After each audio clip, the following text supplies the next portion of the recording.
నిరీక్షణ prayer house మరియు centre సంఘముల తరపున దయామయుడైన యేసుక్రీస్తు నామంలో మీ అందరికీ నా శుభములు.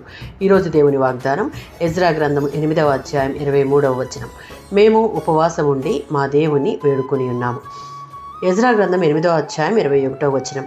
పై వచనాలలో ఎజ్రా ప్రజలతో కలిసి యెరూషలేమునకు వెళ్ళుటకు అహహ కాలువ దగ్గర నుంచి బయలుదేరుటకు ముందు ఉపవాసం ఉండి దేవుని వేడుకొనగా దేవుని హస్తం వారికి తోడుగా ఉండి వారిని శత్రువుల బారి నుండి బందిపోటు దొంగల బారి నుండి కాపాడాడు.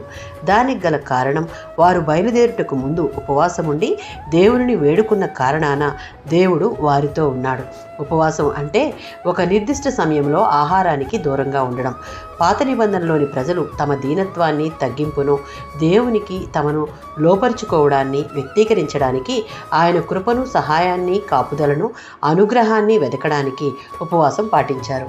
గొప్ప చింతనలో వారు కృంగిపోయినప్పుడు, పాప పరిహార దినాన దేవునిని ఆరాధిస్తున్నప్పుడు, తమ పశ్చాత్తాపాన్ని వెల్లడి చేస్తూ ఉన్నప్పుడు, ప్రమాదాన్ని, రోగాన్ని, మరణాన్ని ఎదుర్కొన్నప్పుడు, పరిచర్యకై సిద్ధపడుతూ ఉన్నప్పుడు, ఉజ్జీవం కోసం, పునరుద్ధరణ కోసం దేవుని వైపు చూసినప్పుడు ఉపవాసం ఉండేవారు.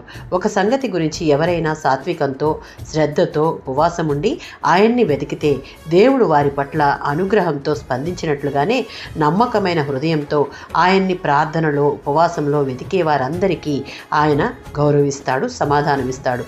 ఇర్మీయా గ్రంథం 29వ అధ్యాయం 12-13 వచనాలలో దేవునిని నిష్ఠతో దీనంగా వేడుకొని ప్రార్థించినప్పుడు ఆయన ఆ ప్రార్థన ఆలకిస్తాడు.